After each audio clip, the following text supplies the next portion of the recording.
Good morning mga kaibigan. Dito nga ako ngayon sa sa Balawarte ang tawag nito sa may 14. Sitio 14. Balawarte, ito yung Ito yung outpost ng mga Katsila dati. Tapos ngayon, nung wala na yung Katsila, ang pumisto naman dito mga Hapon. Dito sila nagpwesto ngayon. Napakagandang lugar nito, oh. Panahon pa ito ng Katsila hanggang ngayon. Landmark talaga ng Espanyol ito, mga kaibigan. Oh, ito. Oh, legend talaga ito, mga kaibigan. Hindi to panaginip, kung hindi personal talaga, oh. So, yan, oh. Ayan, mga kaibigan. Ang ganda ng lugar. Ginawa na lang ng barangay na maging tourist spot. Yan, butas yan. Yung butas na yan, mga kaibigan, yun pasingawan siguro yun, o ano kaya, baka nilalagay yung baril dyan, o ano, pasingawan yan, o butas, yan, ginawa talaga yan ng Espanyol. Hindi ko alam kung ano yun, baka imburnal yun, o ano, nung unang panahon. Yan, mga kaibigan, o.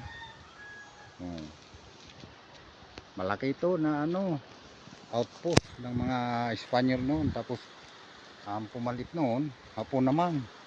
Yan, ito, ginawaan talaga ng barangay ito na maging tourist spot. Yan, napakaganda, napakagaling ang aming barangay kapitan dito sa Mabuhay. Napakasipag at saka mautak talaga kung ano-anong ginagawa. Ma-improve lang yung barangay nila. Dapat lang talaga tularan sila ng mga kapitanis ngayon, mga kapitan. Shout out dyan sa mga kapitan na gustong magkakapitan. Dapat tularan nyo si kapitan dito sa Mabuhay. Nalimot lang ako, Bernard ba yun? Nalimot lang ako, nakakalimutan ko yung pangalan niya, tunay na pangalan. Ito, oh. Yan, ginawa nila yan. Kasama rin yung nag-project nito, yung municipal. Napakagaling din yung ating mayor. Butihin naming mayor, si Michael Gusayko. Mayor Michael Gusayko, good morning po sa iyong tanggapan sa Bulusan Municipal. Good morning. Napakagaling na mayor at saka kasamang kapitan. Napakagaling. Kasi ginawa nila ng paraan upang maging tourist spot. Yung baga ang sa kasaysayan noong unang panahon, hindi siya nawawala. Yan, mga kaibigan, ito napakaganda.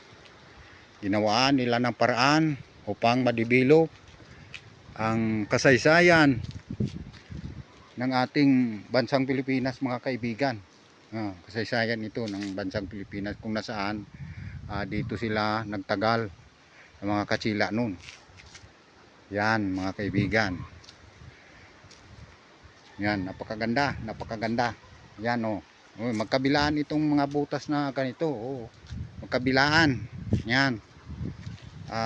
Apat na side ito. Sa apat na side, may mga butas talaga siya, oh. Kaya yan. Bali dalawa ang butas nito. Yan.